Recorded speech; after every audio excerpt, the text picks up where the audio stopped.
Village pump. Yeah, we're taking on water out here. That's new audio. Released just this week by Mississippi's Department of Marine Resources. A boat, somewhere off Horn Island, calling in a mechanical failure on the afternoon of July 4th. It sounds, on its face, like the most mundane kind of emergency call there is. A broken pump. A boat riding low, a request for help getting back to shore. Except this call sits at the center of one of the most disputed timelines in true crime right now. Because on that same boat, in that same hour, a group of friends left Horn Island without an 18-year-old named Nolan Wells. 2 days later, his body was recovered in the water along that island's shore. And 18 days after that, his family is still waiting for someone, anyone, official, to tell them how he died. Not whether it was a tragedy. Everyone agrees on that part. But whether it was an accident or something else. That distinction has a name in forensic pathology. It's called an undetermined manner of death.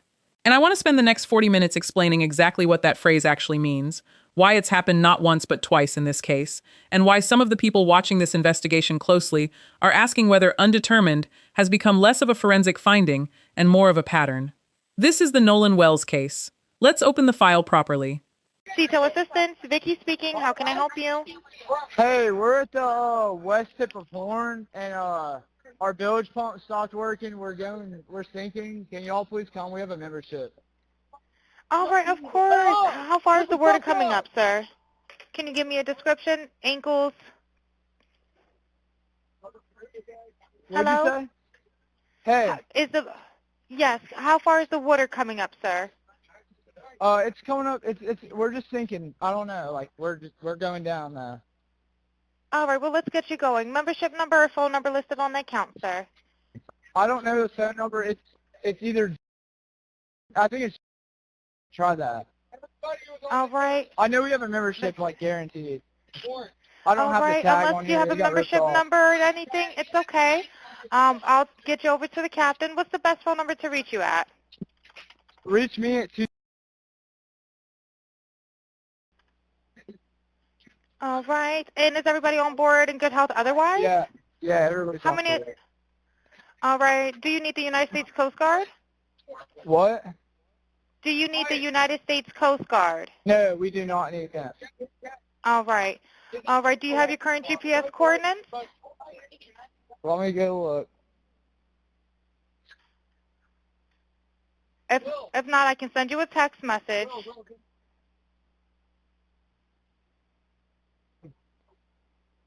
North. All right, are you ready? Yes, sir. I'm available. North 30 degrees by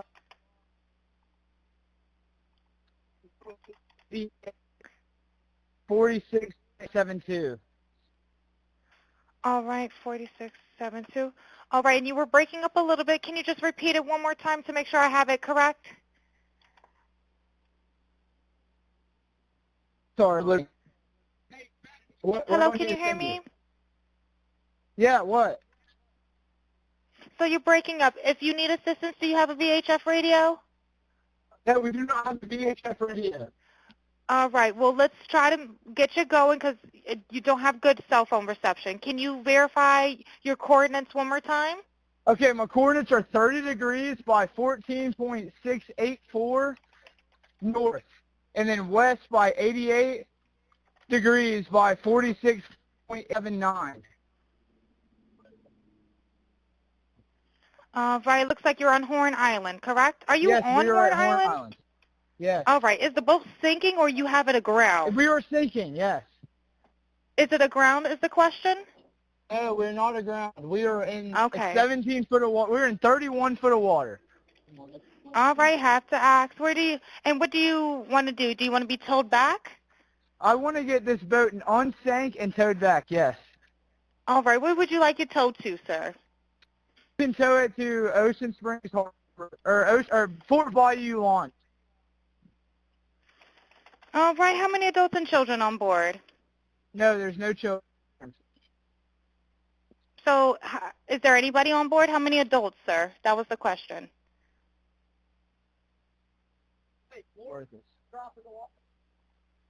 Hello, can you hear me? Gotta jump in and pull the plug while you're going. Hello, sir. Hello. Yep, I just need you to answer these questions so I can get you over to the captain. Okay. How many What's adults going on on? board? What's up? There are 0 adults on board. There's nobody on board the boat? No. All Nobody right. here is over the age of 21. Sir, that was not the question. Is there a person? Is there a person, a living individual on the boat?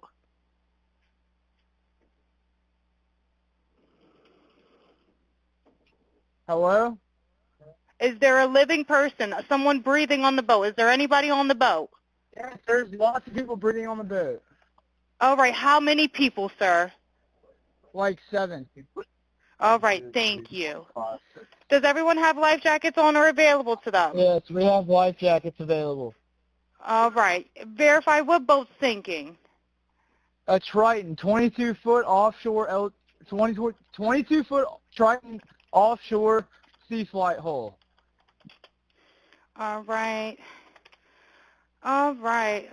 Please hold. I'm transferring you to the local captain now. Okay, thank This is Captain Seth. Hi, Captain Seth. This is Vicky from International. How you doing today? Doing good. How are you? Good, good. I apologize ahead of time. I really do. You're going to have a fee-for-service come up under... Okay. It sounds like a bunch of kids on board on Horn Island. He's letting me know that his father's a member, but he can't give me any information. And he's saying the boat is sinking, and he's on Horn Island. It's just unfortunate. He's just a kid. There's a lot going on. So Right. he said there's about a lot of people on board. He says he thinks about 7. I'm guessing they're all under 18. Okay. And I'm not trying to be rude. He wants you guys to go out there and unpump the boat and then tow it in. Do you know what kind of boat it is? He said a Triton 24-footer, but that's all he can give me. Okay. All right. Yeah, I just actually got off the phone with his grandpa, who I'm guessing is the owner of the boat, and he said Okay. I just hung up with him. He said that they don't need any help right now, but if something changes, he'll call me back. So Oh, I'm right. guessing that they may have figured it out, because that's what he said. So they're in a panic and their boat won't crank. Yeah, Or, they're in a panic. He's saying the So- bilge is not keeping up. I asked for Coast Guard. He said no, but he's just really upset on the back end. And, I get it. It's a Okay. kid. He just doesn't understand.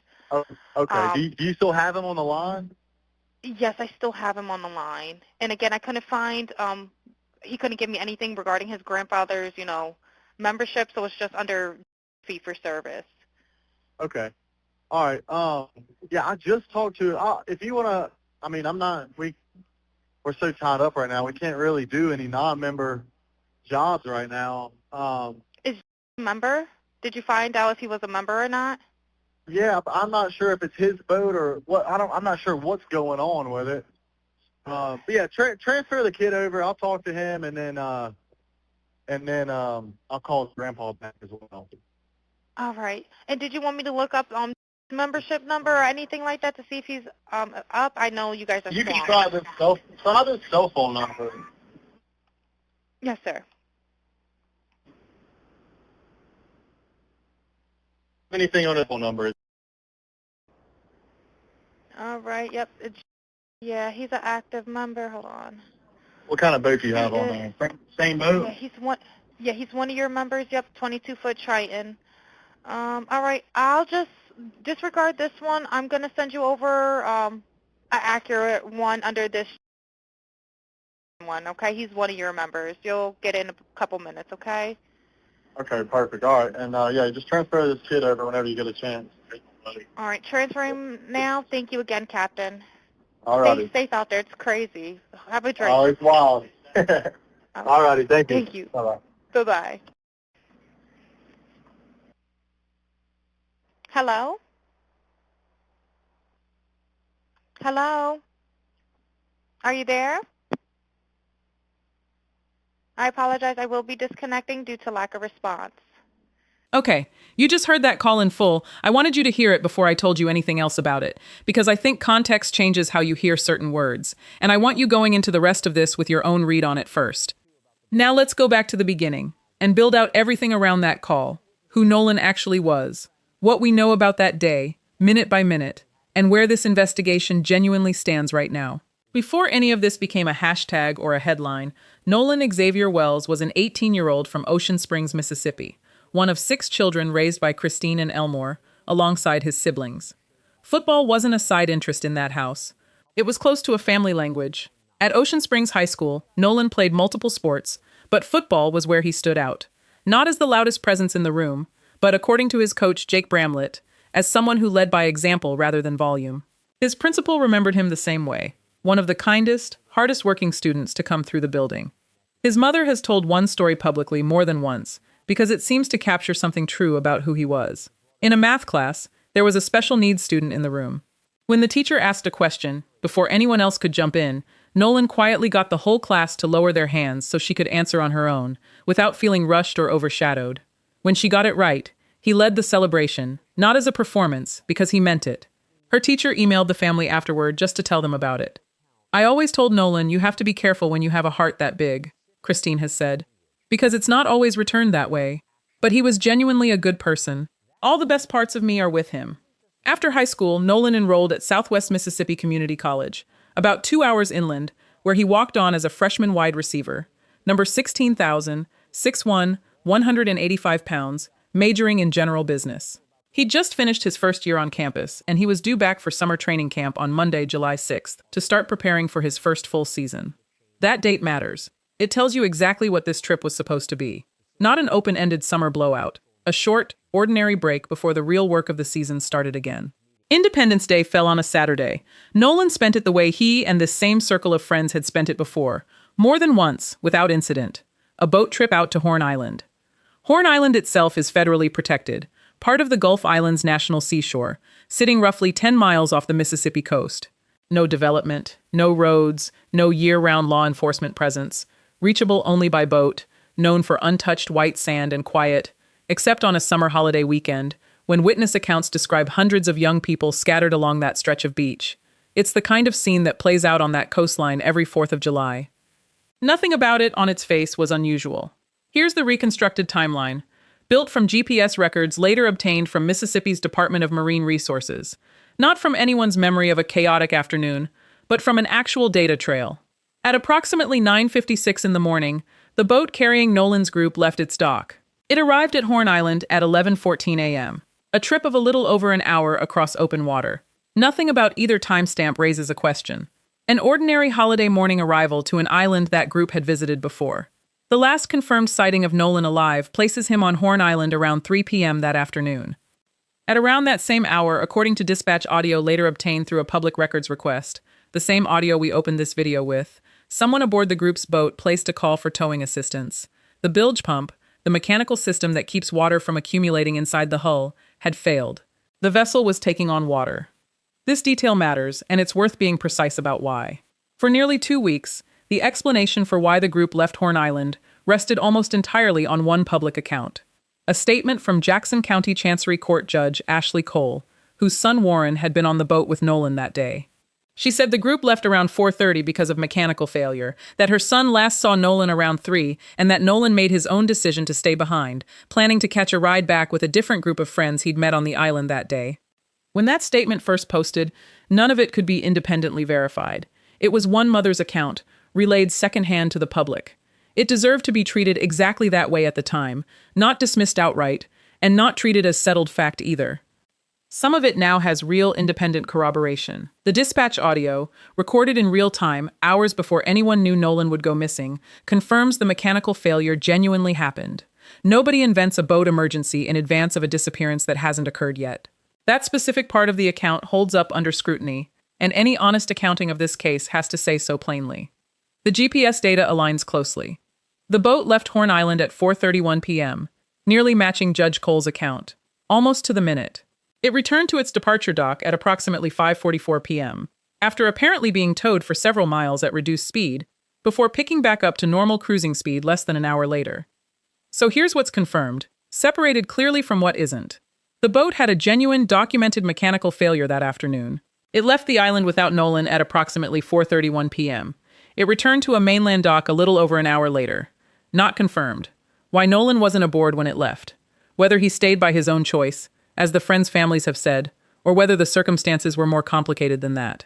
And what actually happened on that beach during the roughly 90 minutes between the 3 p.m. sighting and the 4:31 p.m. departure, a window that, as of this recording, nobody on any side of this case has publicly walked through in detail. That 90-minute gap is, in a real sense, where this entire investigation still lives. When the boat pulled back into that dock and Nolan wasn't on it, nobody called Christine right away. Not, by every account available, because anyone was trying to hide anything, but because this same group had made this same trip before, and an evening without word from an 18-year-old on a holiday weekend wasn't yet, in anyone's mind, a crisis. That changed just after 11 p.m., when Christine's phone rang.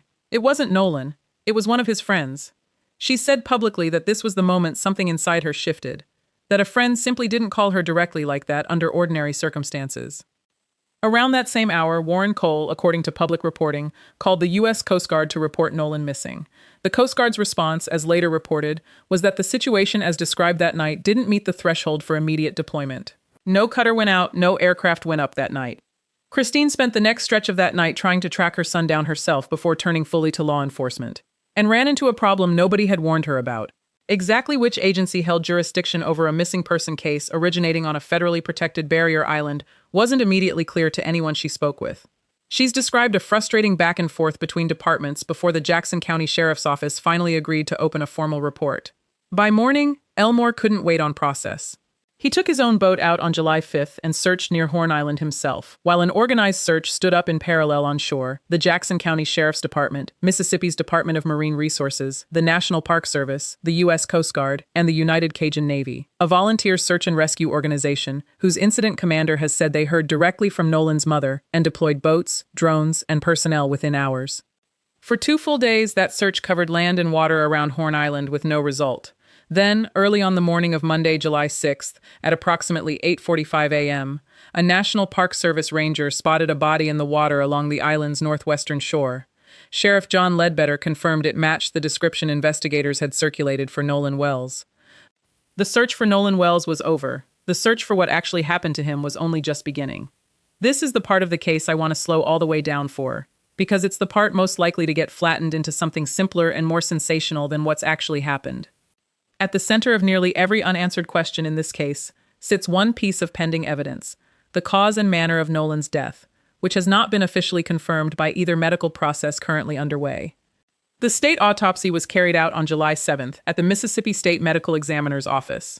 Investigators have said there's currently no indication of drug or alcohol involvement, though officials have been clear that reading is preliminary. A full official cause and manner of death hasn't been released, because the medical examiner is still waiting on toxicology results, which officials themselves have said could take a couple of weeks or longer, depending on lab capacity. I want to explain, plainly, what undetermined actually means in forensic pathology, because I think it gets misread constantly in true crime coverage. It doesn't mean nothing was found. It doesn't mean the examiner is hiding something. It means the available physical evidence, on its own, doesn't clearly point to one specific manner of death: accident, homicide, suicide, natural, with enough certainty for a medical examiner to responsibly commit to one. Toxicology is often the piece that resolves that ambiguity, because it can rule in or rule out things like intoxication, which changes how a drowning gets classified. Until that comes back, a responsible examiner sits in undetermined, rather than guessing. That's the official side. The family side runs in parallel, and it hasn't produced a cleaner answer either. An independent autopsy, performed in Washington, D.C., by Dr. Roger Mitchell, funded in part by Colin Kaepernick, also has not been made public. Attorney Ben Crump has said at multiple points that he expected those findings soon. As of the most recent press conference covered in reporting on this case, the family's own legal team confirmed they're still waiting too. 2 autopsies, 2 separate labs, 1,000 miles apart. And as of this recording, neither one has given the family or the public a confirmed answer. Here's what both sides do agree on, without dispute. Jackson County Coroner Bruce Lynn has confirmed the swimsuit recovered on the body matched the one Nolan had been photographed wearing earlier that same day. That's the single fact in this timeline that everyone, family and official investigation alike, agrees on without qualification. What they don't agree on is what that fact means for how he ended up in the water in the first place.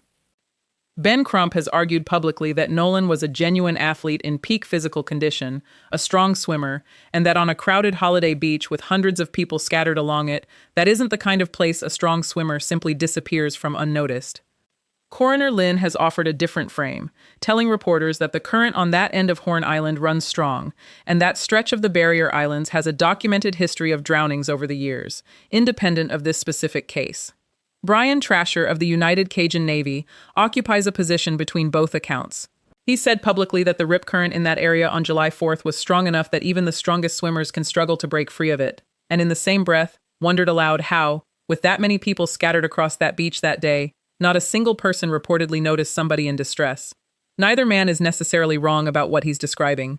Legal analysts following this case have noted that if there turns out to be a stark difference between what the state's examination concludes and what the independent examination shows, that divergence itself becomes one of the more significant developments in the entire case, regardless of which direction it points. If the two align instead, that alignment matters too, because it would remove one of the central sources of distrust driving the family's independent investigation. I want to be direct about something here, because I've seen claims elsewhere online describing a specific injury, a wound to the back of the head, as an established autopsy finding in this case. As of everything actually sourced and on the record right now, that is not confirmed. Neither autopsy's findings have been released. If you see a specific injury described anywhere as a settled fact right now, that's ahead of the actual evidence, and I'd treat it with real skepticism until it's attributed to a named source who can actually be checked. Until either report is released, everything else in this case, every theory, every timeline reconstruction, every piece of digital evidence, is, in a very real sense, sitting on top of an incomplete medical record. The most circulated single piece of evidence in this entire case is a short video, filmed from a boat, panning across the water toward a crowded stretch of Horn Island. Somewhere in that footage, according to the family's legal team, a voice could be heard demanding a phone back. Something close to, "Give me my phone." What are you doing? Ben Crump told multiple outlets early in the case that his team believed that voice belonged to Nolan. For a large portion of the public watching this unfold, that claim was treated almost instantly as confirmed fact. It became one of the most repeated, most dissected details of the entire story. It has since been directly disputed. A friend named Tracken Shepherd came forward publicly, saying the voice on that video is his own, from an entirely separate, unrelated altercation with someone else that day, and that Nolan isn't even shown in the footage. He's described being physically calmed down and helped off a boat during that altercation, and said Nolan was nearby in the water, out of frame at the time.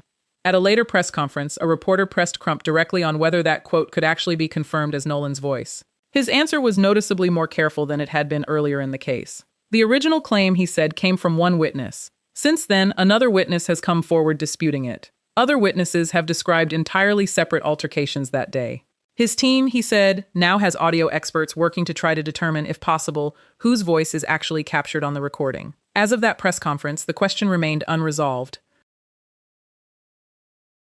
And significant to this meeting, it's just, in general, every morning they wake up and there's a hole in their heart. And they are trying to say, what happened to my son?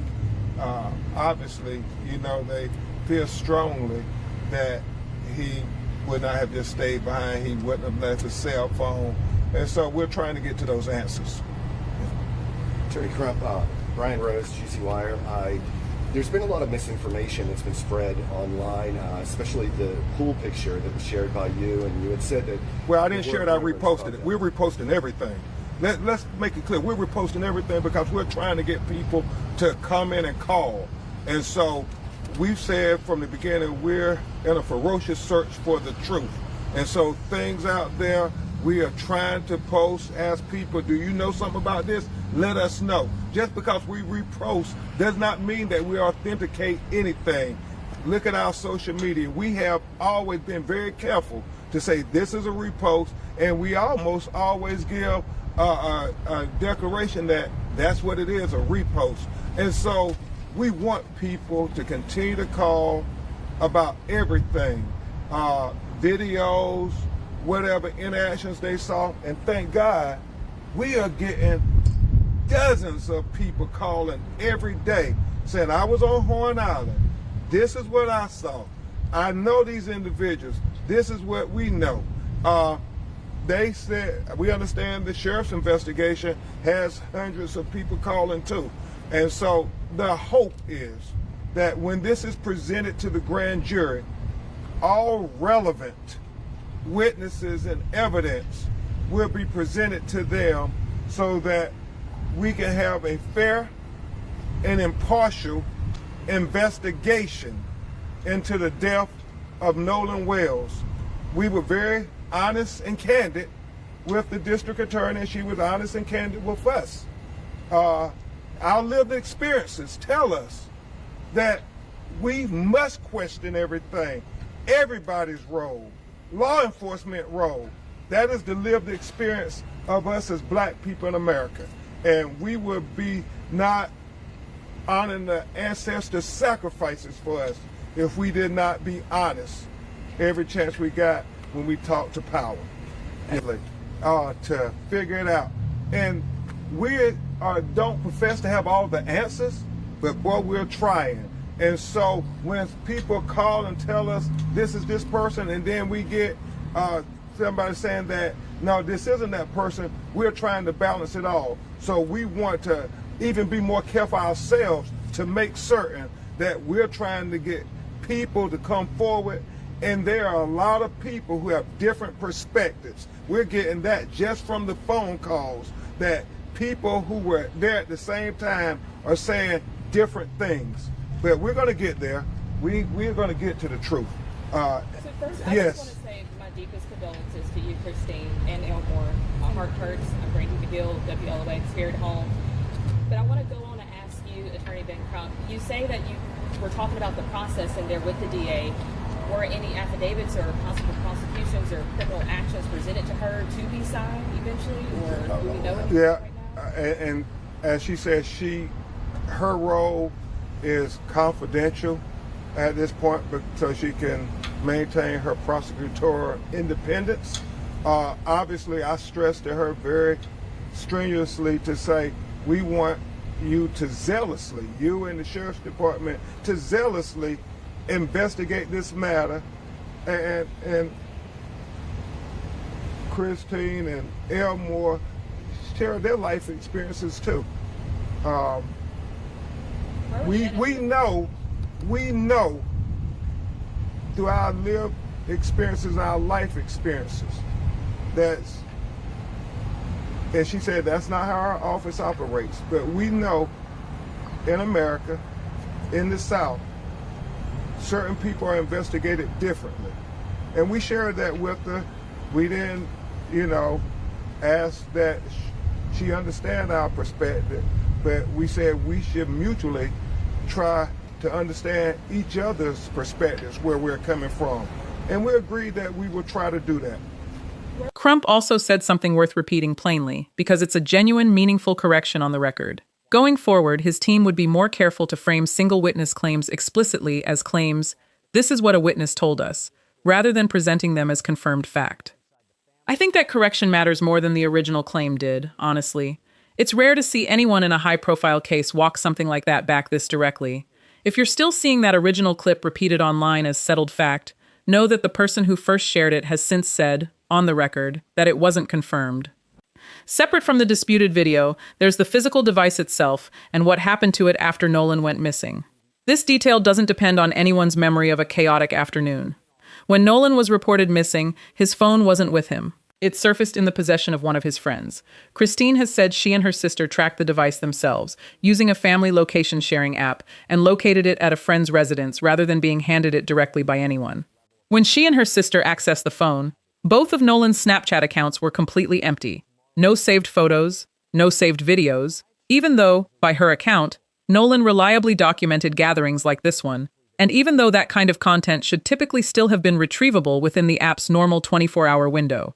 Some text messages appeared to be missing as well. None of that on its own proves tampering by anyone. People clear their phones for all kinds of reasons that have nothing to do with a crime. But it's worth understanding what deletion on a modern phone actually means before drawing a conclusion. Deleted data is not automatically unrecoverable. Forensic extraction can often retrieve information off a device long after someone believes it's permanently gone. Carrier-side records also exist independently of whatever survives on the device itself. As of the most recent public statements, Sheriff Ledbetter's office has said it never had physical possession of the phone and formally requested it for forensic extraction, while the family's own investigators examined the device first. Following the family's meeting with the district attorney's office, both sides agreed to something significant: a mutual, simultaneous inspection, meaning the family's forensic experts and law enforcement's experts will examine the device together, at the same time, seeing the same data pulled the same way, specifically so neither side can later dispute how the other's process was handled. Legal analysts have described that kind of arrangement as fairly unusual, one that likely wouldn't have happened without sustained public and legal pressure. Here's a development that's arguably shifted this case more than almost anything else. A young woman named Katie, who Nolan spoke with in his final confirmed minutes on that beach, has been heard from directly, not through a relative's social media post, but through an actual in-person meeting with Nolan's own mother. According to Christine, she and Katie sat down together, face to face. And Christine has said plainly that what Katie told her does not match the story she's been hearing from everyone else. I want to walk through this carefully, because Katie's actual account is more specific and more limited than a lot of the public conversation around it has suggested.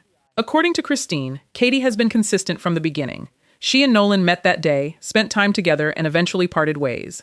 Katie got back on a boat with her own friends, separate from Nolan's group. She assumed, based on their conversation, that Nolan was heading back to rejoin his own friend's boat. Here's the detail that matters most. Katie never actually saw Nolan get on that boat. She assumed it, based on what he told her. She didn't personally witness him rejoining his friends. That distinction is genuinely important. It means Katie's account isn't a direct eyewitness contradiction of the friend group's story, in the sense of her having seen one thing while they claim another. It's closer to this. Nolan told her his intention. Whether he actually followed through on that intention before whatever happened next is something nobody, not Katie, not the friends, not the family, can currently confirm firsthand. An assumption based on a genuine conversation, and a claim that he chose to stay, can technically both be true if something changed in the gap between the conversation and whatever came after it. This also reframes at least somewhat what actually needs to be explained. If Katie's account is accurate, the real mystery isn't whether Nolan wanted to leave. It's what happened in that same roughly 90-minute gap we've already flagged. A gap nobody has been able to account for. Breaking news, y'all. This is a quick update on the Nolan Wells situation. See, they always say it's two sides to every story. Y'all remember this girl, Katie? The one who was supposedly, allegedly, last one seen with Nolan? So the friends had a story where she said she have her own story. Not only that though, y'all, the weirdest shit is that allegedly her cousin, Katie's cousin, is on the run. He deactivated his whole social media. But why is that? Y'all seen the clip when Nolan was on some little boat called Lil Daddy. Now allegedly, that boat is Katie's dad's. Mind you, remember Katie's parents said they never was on the island. They just swam by and picked her up. But everybody talking about, this her dad. This her dad. Now, it was reported on Lil Daddy's boat that it was an altercation at 5 o'clock. Even put out a statement saying that you pretty sure that one of the passengers that was on your boat that was in that group that was fighting. And that passenger, everybody saying was Nolan Wells. I just don't know what to believe now. Like, was it even a fight? Or you knew y'all did something to that boy on that boat? Was the dad and the cousin mad because she was fucking with a black guy? And they ain't like that? What we going with? Is it Katie and her peoples that did something to Noah? Or was it the weak-ass friends still? Or was it all of them covering it up? I don't know, y'all. What y'all think? I'm just giving y'all a little update on a little bit more evidence. Bilge pump.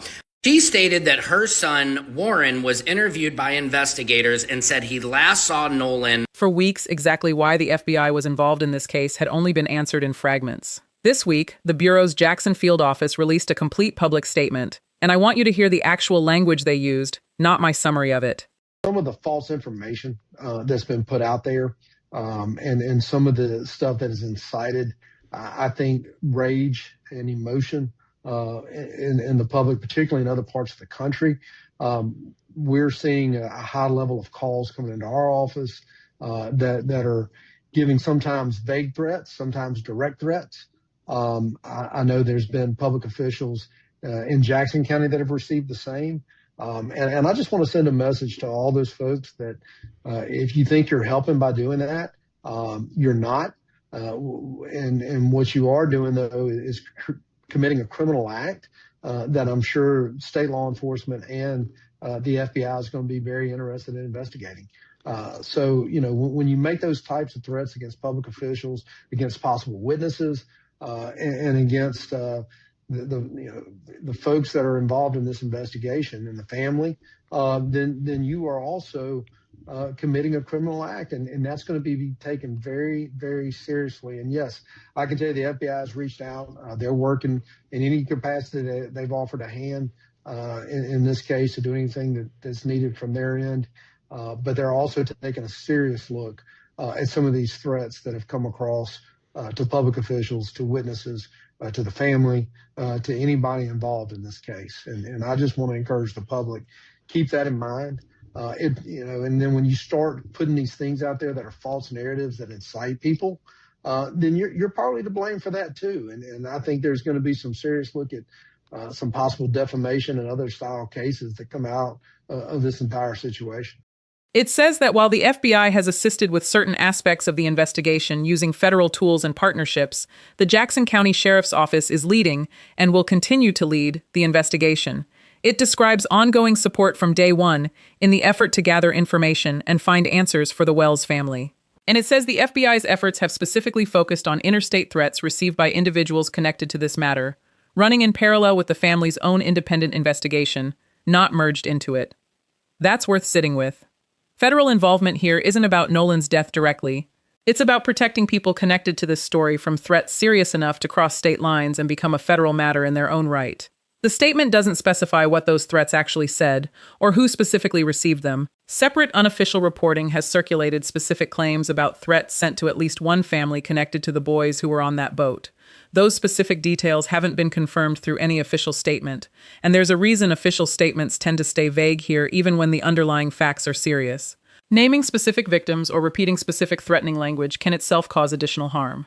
What we do have on record, Nolan's friend Tracken Shepard has said publicly that he and others have been getting threats online since the case drew national attention. Jackson County Chancery Judge Ashley Cole, stepmother of one of the boys on the boat, has said on Facebook that she and her family have received a wave of death threats. Nolan's mother has said she and her husband received anonymous hate mail targeting their own legal team, arriving in the middle of planning their 18-year-old son's funeral. Multiple sources have also reported that AI-generated fake videos depicting Christine herself have circulated online. Fabricated footage of a mother, spreading while she's simultaneously fighting for a police report she's legally entitled to. What's beyond dispute, regardless of anyone's theory about what happened to Nolan, whoever is sending threats to anyone connected to this case is committing a serious crime. Grief, suspicion, and public pressure don't grant anyone permission to threaten a teenager, a parent, or a judge. That's true no matter whose name attaches to which specific threat. I want to widen the lens for a moment, because part of why this case has drawn the national attention it has isn't just the specifics of what happened on that beach. It's that some observers following Mississippi cases closely have raised a broader concern about the medical examiner's office itself. I want to be precise about how I'm presenting this, because it involves a named official and a separate person's death, and I'm not going to blur the line between an observation being raised and a proven pattern. Critics, including commentators covering both this case and the earlier death of Trey Reed, a student found deceased on a Delta State University campus, have pointed to the same state medical examiner's office in both cases. In the Reed case, that office's initial finding was reportedly suicide. An independent examination the family pursued afterward found bruising and concluded homicide by blunt force trauma instead. In a separate case entirely, involving a man named Damian Cameron who died after an encounter with law enforcement, the same office reportedly listed cause of death as undetermined, despite the death resulting from internal bleeding. I'm laying these out as claims made by named advocates and commentators drawing a comparison, not as an established, adjudicated pattern of misconduct. The medical examiner in question hasn't, to my knowledge, responded point by point to these specific comparisons in a way I can verify and cite here.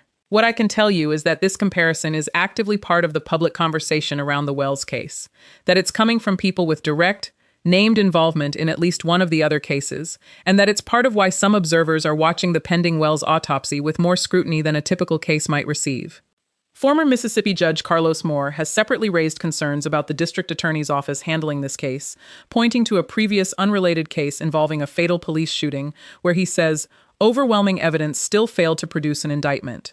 He's argued a grand jury referral alone shouldn't be mistaken for progress.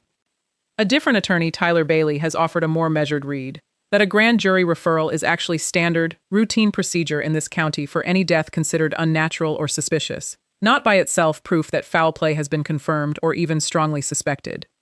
Both of those perspectives are worth holding on to at the same time. More skepticism comes from real, specific history with this particular office. Bailey's explanation comes from how these referrals typically function as a matter of ordinary process. This can be standard procedure, and this office's track record can still deserve continued scrutiny. Those aren't contradictory positions. On the morning of Wednesday, July 15th, Christine and Elmore sat down directly with Jackson County District Attorney Angela Mears-Morath and members of her office. Ben Crump was with them, along with attorney Eric Hers, who's leading the family's independent investigative effort. Afterward, the legal team confirmed two things. First, once the Jackson County Sheriff's Office finishes its investigation, the case will be turned over to a grand jury. Second, both sides agreed to that mutual, simultaneous inspection of Nolan's phone. A grand jury referral for an unnatural or suspicious death is standard procedure in Jackson County. It does not by itself mean criminal charges are coming. The district attorney's office has stated directly that authorities haven't indicated at this stage that this is being treated as a criminal investigation. A grand jury is a panel of citizens who review evidence prosecutors present and decide whether there's enough to support formally moving forward. It isn't a trial, there's no defense presentation, and it's entirely closed to the public and press. Attorney Bailey has said that if this matter does go before a grand jury, the range of potential charges is broad and doesn't necessarily point toward homicide specifically. It could involve obstruction of justice, accessory after the fact, or other offenses tied to how the immediate aftermath was handled, not necessarily proof of who caused a death, if anyone did. On the specific question of homicide-related charges, he's said that remains genuinely difficult to assess from the outside, because the cause of death itself hasn't been determined. Attorney Hers has said there are still a great many unanswered questions, and that confidentiality protections meant the family didn't receive every answer they'd hoped for in that meeting, a limitation of the process, he was careful to note, rather than evidence of any specific wrongdoing. He also disclosed something that gives a real sense of scale here. His team is fielding somewhere between 50 and 100 calls a day from people who say they were on Horn Island that day, or know someone who was. There was also a specific, checkable procedural grievance raised at that meeting. Under Mississippi law, crime victims, which typically extends to immediate family in a death case, are entitled to receive an incident report and certain baseline case information within a specific window, which Hers cited as 72 hours. That window had long passed by the time of this meeting, and the family still hadn't received that report. Following the meeting, the district attorney's office agreed to take over as the family's primary point of contact going forward, through a dedicated victim advocate. On Monday, July 20th, 2026, Nolan Wells was laid to rest at Centerpoint Church in Ocean Springs. Christine made a deliberate choice about how she wanted that day to feel. "We want to celebrate Nolan," she said. "He would not want us sitting around crying. So what we're going to do is kind of have a party to celebrate him." That celebration of life was held afterward at the Jackson County Fairgrounds, open to former teammates, coaches, classmates, and to media. She said she wanted the world watching. Reverend Al Sharpton officiated at the family's request. Tyler Perry covered the funeral costs. Colin Kaepernick's contribution had already covered the independent autopsy. The service was live-streamed in full. First, let us pray. Dear God, we come this morning as humble as we know how. We come to celebrate the life of this young man, Nolan Xavier Wells. We come with a painful acknowledgement of you allowed him to return home at a young age. We can't question what you do, but we can ask for the strength and power to be given us to go through this and understand the meaning of this, and to seek what is required of this at this hour. Look on his family, his mother, his father, his siblings, and all of his blood relatives that long after the cameras are gone, long after the crowd stop coming by, they will bear the burden of an empty chair in the house. They will bear the burden of memories that will not ever leave them. And give them the strength to find some meaning, and give them the memory of the joys that he brought them, and wipe away their tears from their eyes, so that they can see and be what he would want them to be at this hour.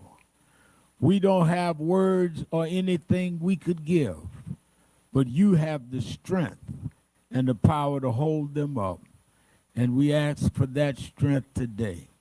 And look down here in Mississippi today and let us pursue justice.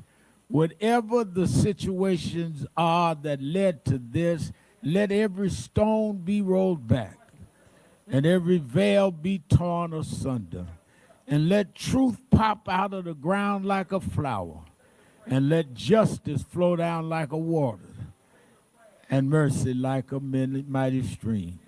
These blessings we ask in your name. Amen. Let me first give honor to the pastor who has been so wonderful in allowing us to be here today. Senior Pastor Pagel and Executive Pastor Brownsville. Reverend R.D. Holmes, who heads National Action Network in Tallahassee, came all the way from Tallahassee, Florida, and to some of those, there you are, I'm looking for you, you did the scripture. Some of those that came to just give strength to the family. We honored, flew all the way from New York with me this morning. Spike Lee is with us.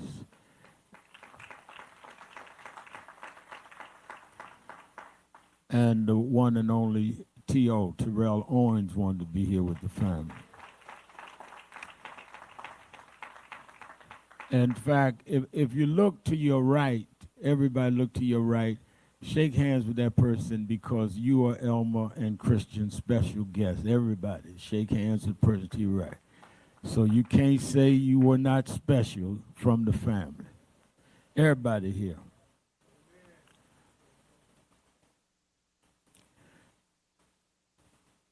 Before I start the eulogy, I want us to hear from the mother and father of Nolan, because they are the ones that bear the burden, the pain, and the will to go forward to make his name stand for what it should stand for. And I want us to hear their words. Many of us have different emotions, but no one's emotion should override the emotions of the mother and father. We are here to stand with them. This is their child. And you can't be more angry or hurt or burdened than them. So don't outrun them. Let us stand and uphold them at this hour of grief. Let me ask them to come and give a few words. The mother and father, Elmore and Christine.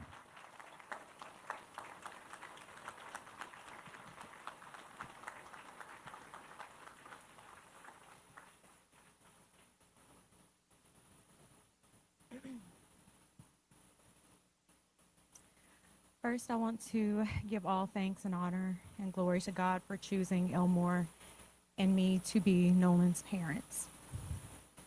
We thank you, Lord, for the beautiful 18 years that you blessed us with him. Thank you for the joy he brought not only to our family, but also to his friends and everyone in the community whose lives he touched.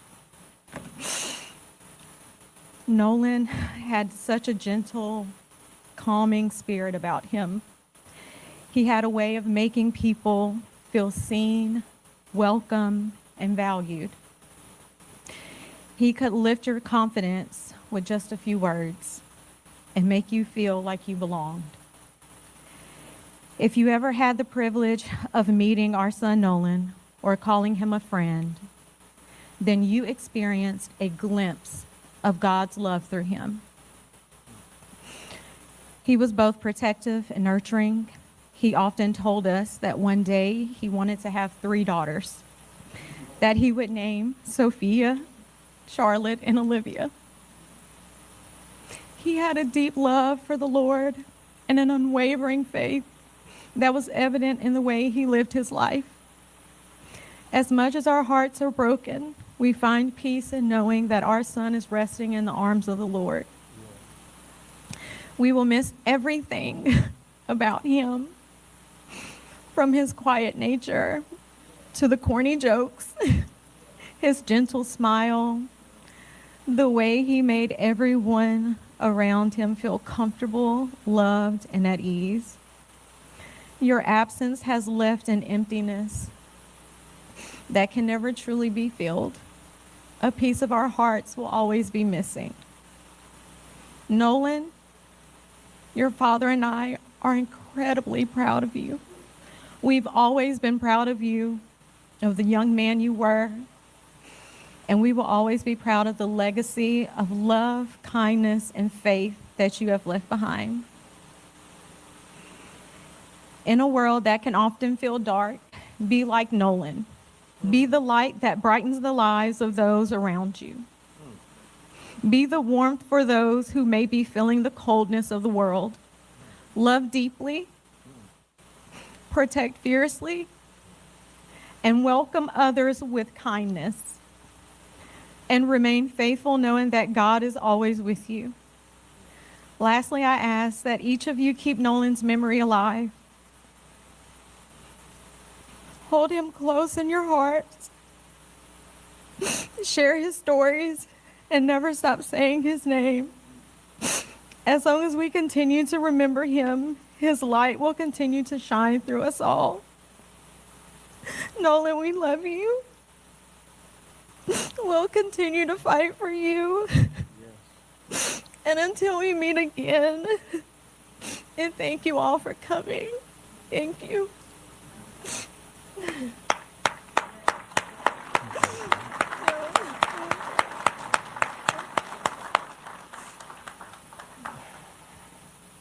You guys gotta excuse me. I might be kind of all over the place a little, but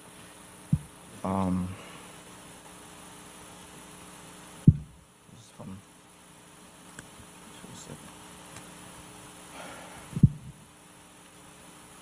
First of all, I want to say out of all my kids, Nolan was the one that would crawl backwards on the regular. Like, babies crawl forward, he would crawl backwards. And he had this crazy haircut that I just, I don't know, you had to see it to know him. But I want to start off by saying how proud I am of you, my son. You grew up to be a very young man that everyone enjoyed to be around. The constant lectures from me about having character, self-respect, self-discipline, and perseverance really hit home with you at an early age. These were the things that I had to live through to really be able to pass down to you and your siblings. I remember when you first asked to play basketball, and I admit I was kind of worried because you never picked up a basketball, you never shot one. We didn't have a actual basketball goal. The only thing we had was that Walmart special, the little plastic one that everybody breaks in the first few days. But on that first day of tryouts, you shocked me and your mom.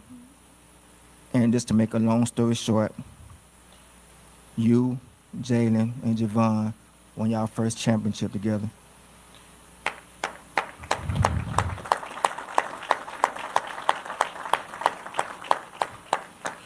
Middle school was even more exciting because you were not just making a name for yourself on the football field, the basketball court, and the baseball diamond, but you were also laying the groundwork for your little brother Elmore. I nicknamed you Mr. Cool Hands because it seemed like you was catching a touchdown every game. You wanted to be the best. So I poured all my knowledge into you that I could by taking you to the gym to work out, taking you to the beach to do drills in the sand, teaching you how to watch film, how to study your opponent's strengths and weaknesses. And you carried these teachings all the way through high school and had an amazing run. Also during that time, you made a lot of friends. You helped a lot of people and you became well liked by many. It really warmed me and your mother's heart when we would get a phone call or an email from a teacher talking about something that you did for a fellow student. All the teachers love Nolan. The day you came home from college, you came in the room and you asked me about training. You would always ask us or always tell us about things that you want to do for us. When you signed with a school, you want to do this and take me and your mother there. And I would always tell you that, son, you need to take it one day at a time. During this time, you trained, you worked out. The bond with your younger siblings grew stronger because they looked up to you for motivation, especially your younger brother, which played the same position that you did. You guys' competition, Cannon, Nolan loves you, and he wanted you to do just as good as he did. Ethan, the same way. Even though you weren't a receiver, he wanted you to do great things. Carly, Jaden, with you guys being the oldest, he wanted the best for you guys. And I know that he would have did anything he could to make you guys happy. I just want to say thank you all for coming out. Thank you all for coming out and celebrating our son. Nolan meant a lot to a lot of people. And today it just shows us how much he meant to the community, to the country, and to the world. Thank you guys again for coming out. We appreciate it.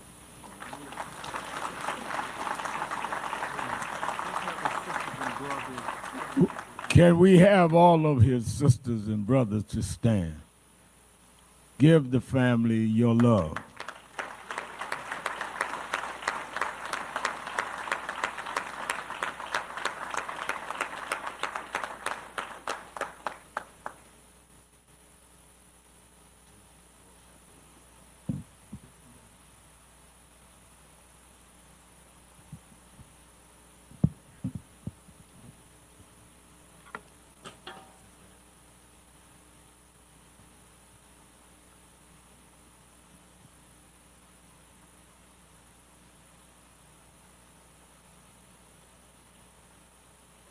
James Wellborn is here, the father of Sonia Massey. We appreciate him being here.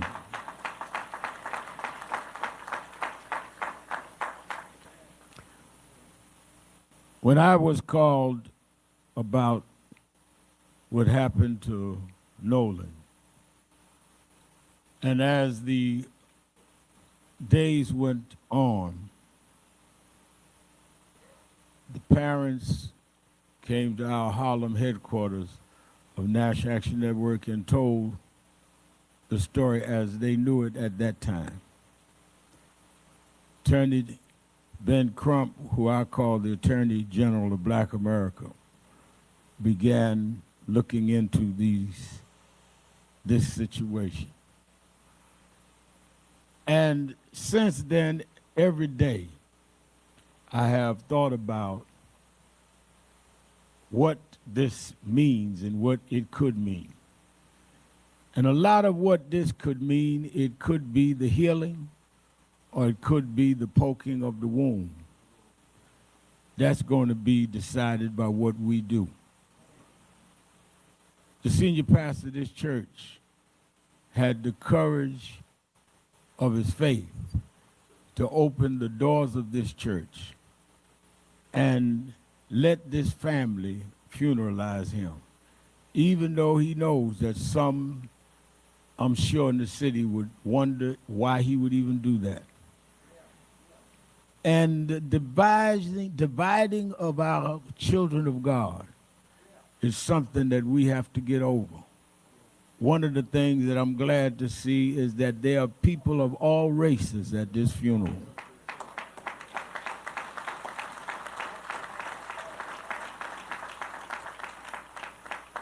And there are people of all ages. All whites are not a racist, and all blacks are not angry.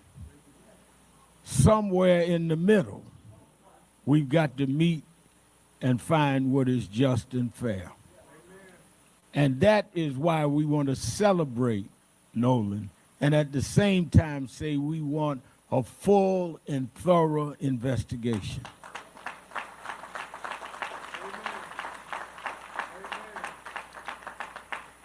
We don't want nothing sugar-coated either way. But for an 18-year-old young man to no longer be with us, we want answers. Not biased either way, just answers. And I think that for the family, the closure can come if there is justice. We will see where it goes. Some have prejudged. I do not think that it is appropriate for either side of opinions to prevail without a backup and fair investigation. We cannot say it was racist, but we cannot say it was not racist. So let's not judge either way until all the evidence is in. And in that light, let me say this, and I'm going to take a brief text and I'll move on. There are those that are so full of hate that they would send hate messages to the house of these parents. They sent one that Christine shared with Attorney Crump and I, and it accused her and Elmer of just stirring trouble, and accused the lawyers, Attorney Crump and I, oh, they just want money. First of all, I don't get any money in any of what we do. Most of the cases that you have seen us do, we help to pay the funerals and all of that, and never ask for a dime back, even if they got settlements. But since Mississippi is so special, I'm not only saying we don't want nothing, I want to say right here now, and I'm inspired by who accused us of that I want to put up from National Action Network and me, I want to offer a reward of $50,000 to anybody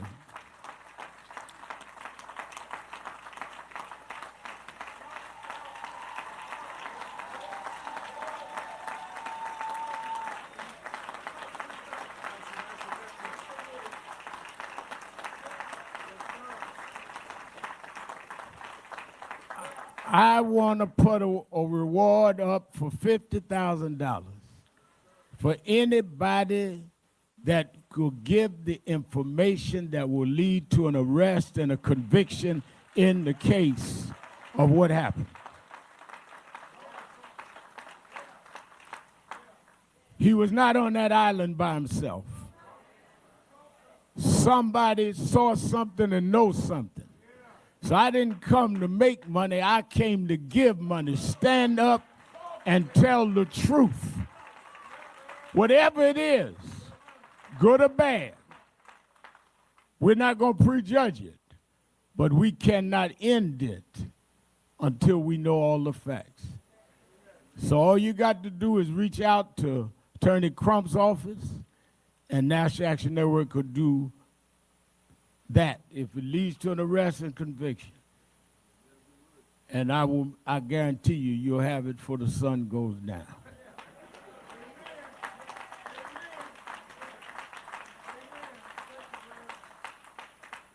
I want to thank Tyler Perry, who has paid for the funeral. We didn't call him. He called me and said, I want to pay for that. I want to thank Byron Allen and others that have contributed, some that don't even want their name called. I was thinking as a scripture in Genesis, the 4th chapter, that passage that starts at the 2nd verse said, and again she bore his brother Abel. Now Abel was a keeper of sheep, and Cain a worker of the ground. In the course of time, Cain brought unto the Lord an offering of fruit of the ground. And Abel also brought of the firstborn of his flock, and their fat portions. And the Lord had regard for Abel and his offering. But for Cain and his offering he had no regard. So Cain was very angry, and his face fell. The Lord said to Cain, why art thou angry? And why has your face fallen? If you do well, will you not be accepted? And if you do not do well, sin is crouching at the door. Its desire is contrary to you, but you must rule over it. Cain spoke to Abel, his brother. And when they were in the field, Cain rose up against his brother and killed him. Then the Lord said to Cain, where is Abel, your brother? And he said, I do not know. Am I my brother's keeper? And the Lord said, what have you done? The voice of your brother's blood is crying to me from the ground. May God add a blessing to the reading of his word.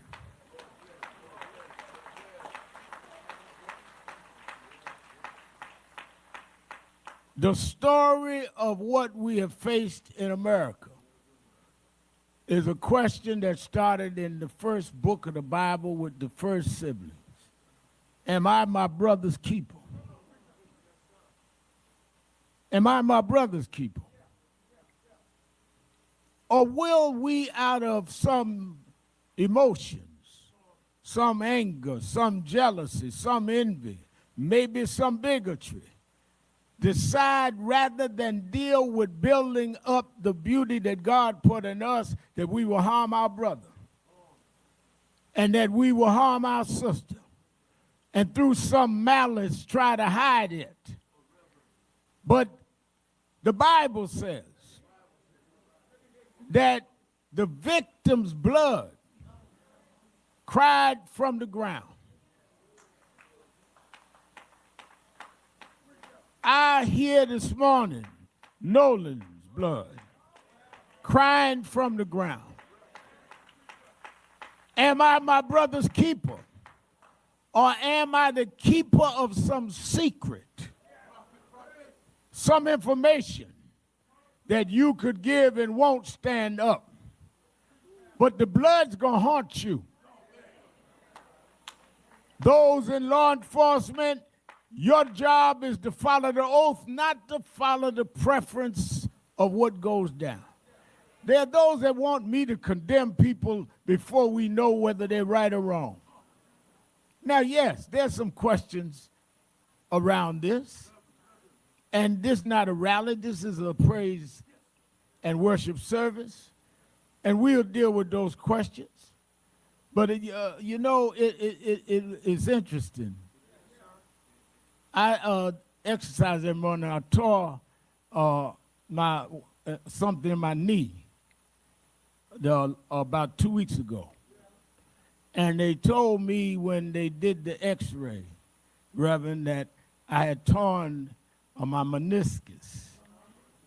And I had to go to get some surgery. And they said when I went to get surgery, they said, well, wait a minute, your doctor has to give us your history so we don't get the wrong thing to deal with your surgery. So the medication you may have and and what you have to do to recoup and the exercise you have. We got to base that on your medical history. Well, the reason why what's happened to Nolan under unquestioned, unanswered questions, gone, phone and keys found 2 days later.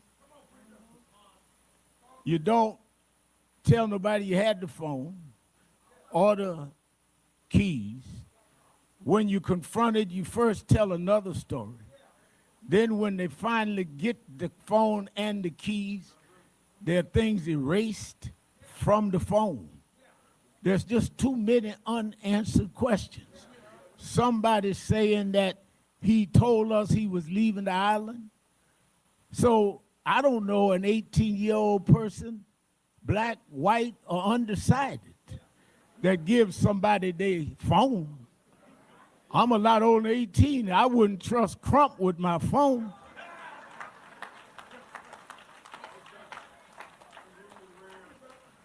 So we just raising the questions. Where is my brother? He went out with y'all. He came back not with where is my brother? And because of the background, like they asked me before they give me surgery, they went to my medical history. So the reason why a lot of people in the nation are looking at this Nolan situation is that we've looked at history in Mississippi. Some of us remember what happened in Mississippi. And because of what happened in Mississippi, doesn't mean it's guilty today, but before we can medicate and heal today, we got to look at your history.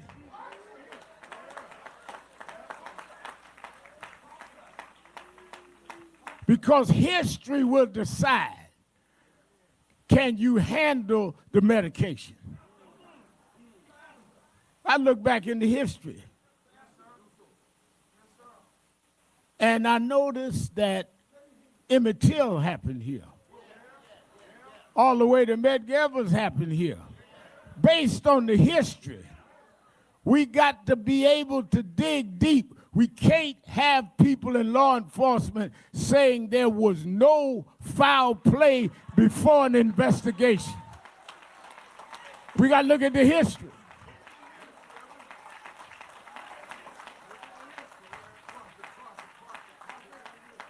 Now, I know, and I told Christine and Elmer, they're going to say, you had Sharpton come down, and that could be controversial, but don't get me wrong. I grew up in Brooklyn, New York. I grew up in a section called Brownsville. I first had, my parents had a nice home in Queens, nice middle-class home, and Daddy left, and Mom had to move to a tenement in Brownsville. I didn't grow up in Fort Greene like Spike Lee. They were middle class. We was poor. We weren't even poor. We was poor. And we had, Spike don't know nothing about this, but we had roaches. And I remember I went one night and I went in the kitchen. Sister had gone to bed, mother had gone to bed. I looked in the kitchen, and I saw these roaches all over the kitchen. Yes, sir. Yes, sir. And I'm looking for the raid. Some of y'all grew up like me, know what raid is. I'm looking for the raid to spray the roaches. I ran and woke up my sister. And I said, there's roaches all over the kitchen. She said, leave me. I said, get up, you got to help me. There's roaches all over the kitchen. She kind of stumbled and come down the hall and hit the switch and fixing her eyes. And when she looked, She said, ain't no roaches in here. I said, no, they were right here. She said, you woke me up. I don't see no roaches. She went back to bed. She was angry, didn't want to hear from me. I went back again and looked in the kitchen. Roaches everywhere.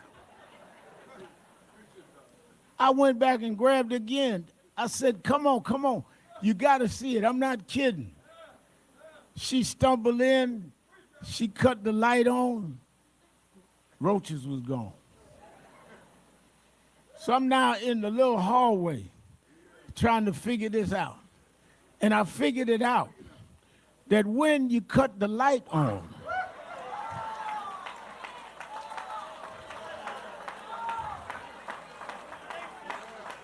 when you cut the light on, the roaches run.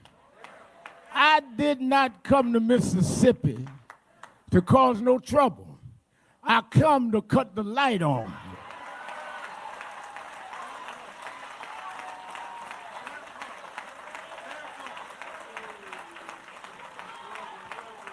And if we cut the lights on, you're going to see roaches start running all over. It's time to cut the light on. It's time to get rid of our differences. It's time to let love rule over hate.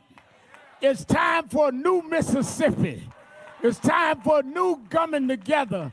It's time for us to stand together no matter who's wrong. God will make a way for his children.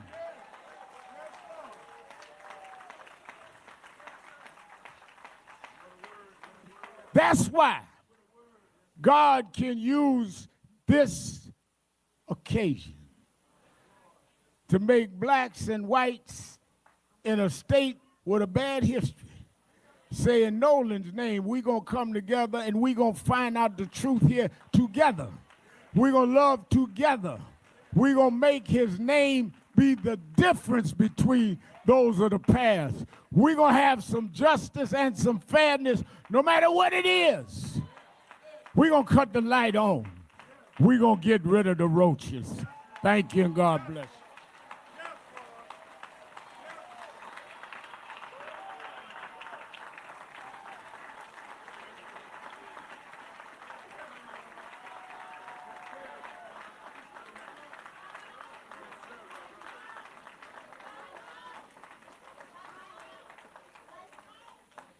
Before we leave, I must hear from where we go from here and the family as we pursue an open, impartial look at what happened to Nolan.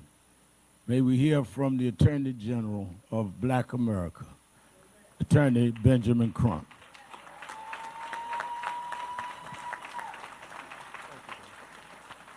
Y'all give it up for Reverend Al Sharpton.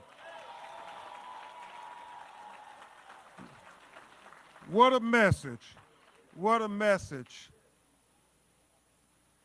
Justice for Nolan Wells. Justice for Nolan Wells. Justice for Nolan Wells.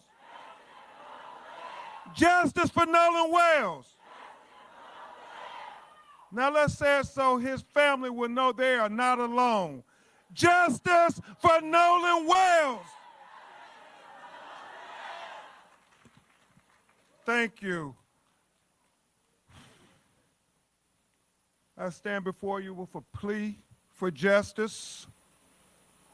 I'm so grateful that Reverend Al Sharpton, America's civil rights leader, did not think it robbery to stand with Christine and Elmo and all of their family, to let them know that despite what some people may say or do that is so insensitive, so disrespectful, so inhumane, while you all are grieving the worst loss that any parent could have, that people from New York people from Los Angeles, people from Chicago, Detroit, London, Paris, all over the world has been calling Nolan Wells' name.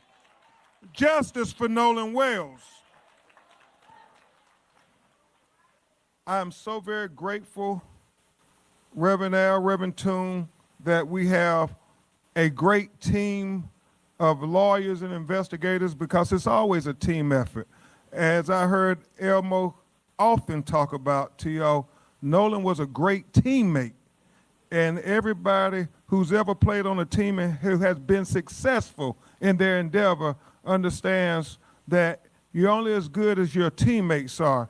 So I want to just acknowledge Attorney Lisa Park, Attorney Eric Hertz, Attorney Gary Buffkin, Attorney Carlos Moore, Attorney Camila Moore, and all those great paralegals and investigators and activists.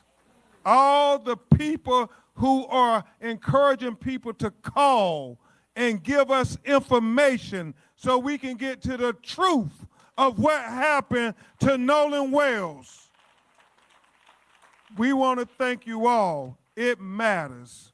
It matters. We're on a ferocious search for the truth, the whole truth, and nothing but the truth. So help me God. And so it is very important that you all understand our legal team. And we have these great co-counsels, but Reverend Al, we're all co-counsels. Anybody who's seeking the truth for what happened to Nolan Wells, I want you all to know that you all are our co-counsels. Amen? Y'all all our co-counsels. And on this legal team, we stand for truth, no matter who it implicates or exonerates. We stand for justice, no matter who it convicts or who it acquits. We stand for transparency, because we don't need law enforcement to narrate, because we want transparency, because we can see. We don't need them to tell us what they think. And that's why we need all of you to encourage people who were on Horn Island on July 4th. If you took a picture, if you have a video, if you have Snapchat, if you have anything, we are pleading on behalf of Elmo, and especially on behalf of Christine. As she said, any parent will want the answers as to what happened to their child. They went out on the boat came back, and Nolan washed up on the shore 2 days later dead. Wouldn't you want answers? Wouldn't you want transparency? Wouldn't you want the truth? Wouldn't you want justice? I mean, is that so much to ask? I think so much about Reverend Al and all these cases where we champion the cause for justice, whether it was any number of young people. I think about Trayvon Martin. I think about Michael Brown. I think about Breonna Taylor. I think about Botham Jean. I think about Stephon Clark. I think about Sonia Massey. I think about so many of our children that were taken from us in highly questionable circumstances. And all the time when Reverend Al and NAACP and leaders show up to say, hold on, we want answers. We want answers because we love our children just like you love your children. Our tears are just as painful as your tears.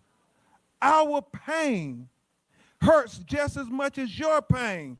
So whatever you would do for your children, if they were on that boat on Horn Island on July 4th, we want you to do it for Nolan Wells. Whatever investigation you would give for your children, we want you to do it for Nolan Wells. Whatever searches you would do on people's phones for your children, we want you to do that for Nolan Wells. Do it for Nolan Wells. Because really, if we're thinking like co-counsels, understand that Nolan Wells was the son of Christine and Elmore, but he really was all of our sons. Because if something this tragic could happen to their son, it can happen to your children. So we all have to stand up together and say we're fighting for justice for Nolan Wells because he is our son too. And they want us to be quiet. Reverend Al, Reverend Holmes, they want us, Crump, won't y'all just go ahead and, you know, we already told you it was no foul play. What do you keep making so much noise? Well, until we get answers, until we get to truth, until we get to justice, we're going to stand up and we're going to keep ringing the justice bells for Nolan Wells. We're going to ring the justice bells for Nolan Wells here in Mississippi. We're going to ring the justice bells for Nolan Wells in the United States of America. We're going to ring the justice bells for Nolan Wells all over the world because Nolan life mattered. Nolan's life mattered. Nolan's life mattered. Nolan's life mattered. Nolan's life mattered. Nolan's life mattered. Nolan's life mattered. Nolan's life mattered. Nolan's life mattered. Nolan's life mattered. Nolan's life mattered. Nolan's life mattered. Nolan's life mattered. Nolan's life mattered.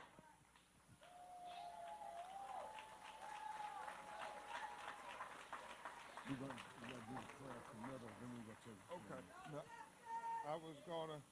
Christine, Elmo, can you all come up with this one last time? Y'all understand, really, we work with so many families.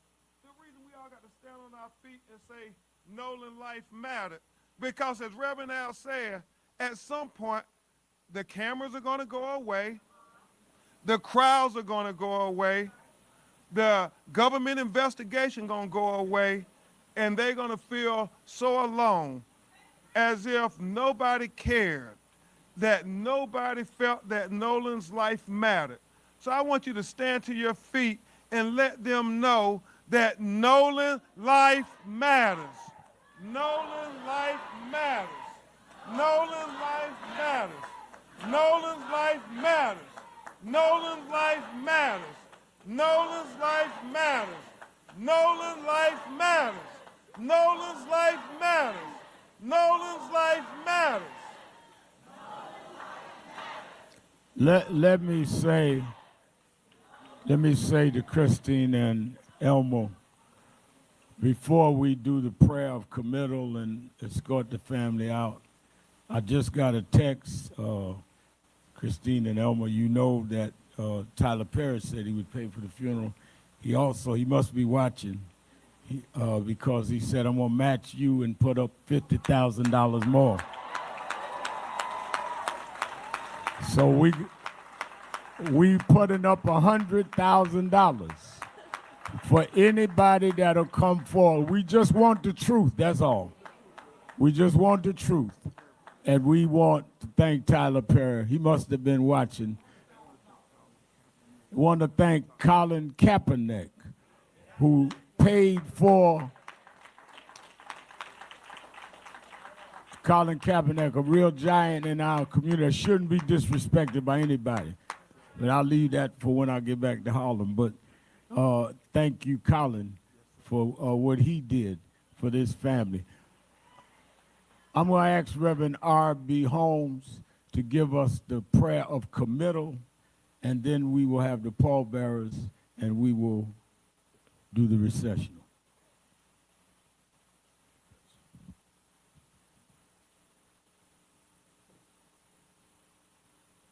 Now may God,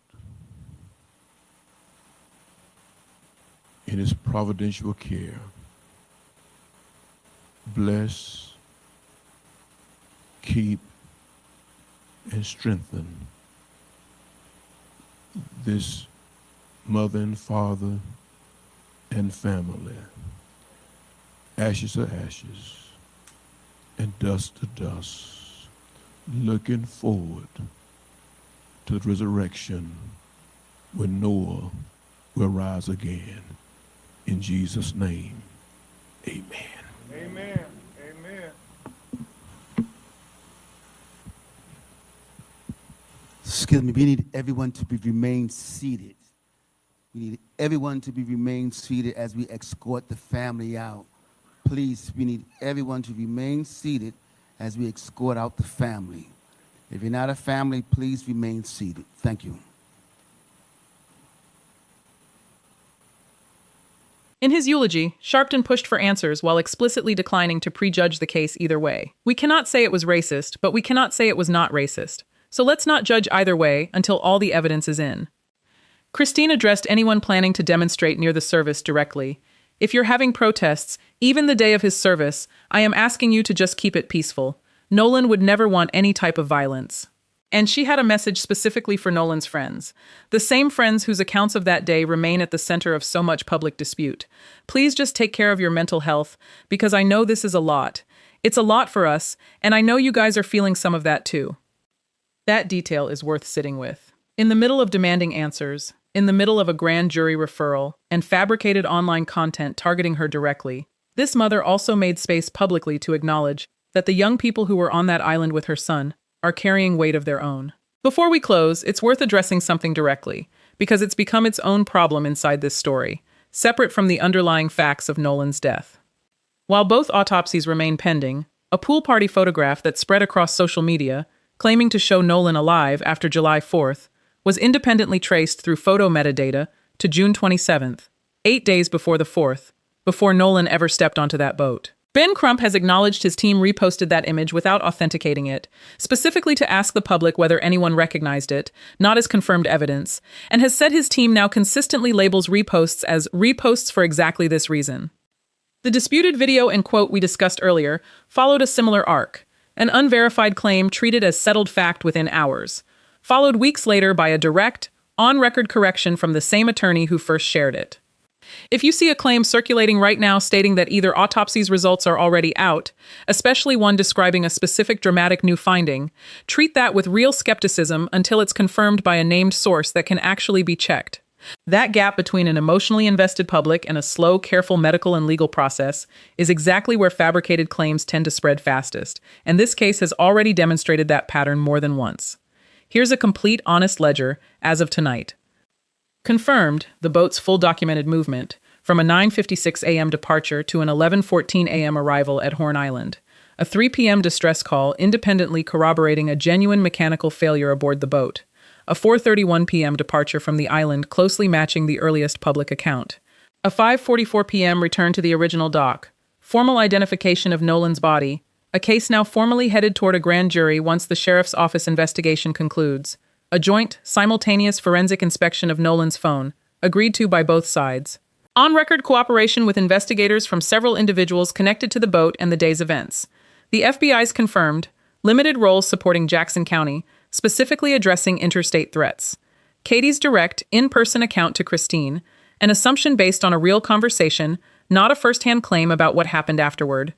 A confirmed procedural gap in which the family didn't receive their legally entitled incident report within the required window. Unresolved, exactly why Nolan wasn't aboard the boat when it left the island. What happened during the roughly 90-minute window between the last confirmed sighting and the boat's departure? Whose voice is actually captured on the widely circulated video, still under review by audio experts?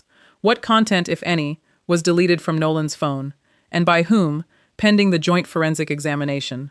what both the state and independent autopsies will ultimately conclude about cause and manner of death.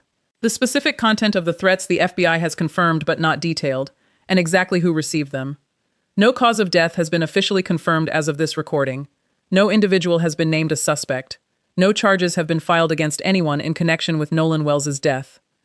His parents are still waking up every morning to the same question they've been asking since the night his friends came home without him, not as an accusation aimed at any one person, but as a plain, unbearable question any parent in their position would ask. What happened to my son? The toxicology results are still pending. The independent autopsy findings haven't been released. The formal grand jury process hasn't yet begun. When any of those things actually change, not before, and not based on whatever spreads fastest online in the meantime, that's when this case genuinely moves forward. Nolan Wells was 18 years old. His family is still fighting for him. We'll bring you the next update the moment there's something real, sourced, and confirmed to report, not a moment before.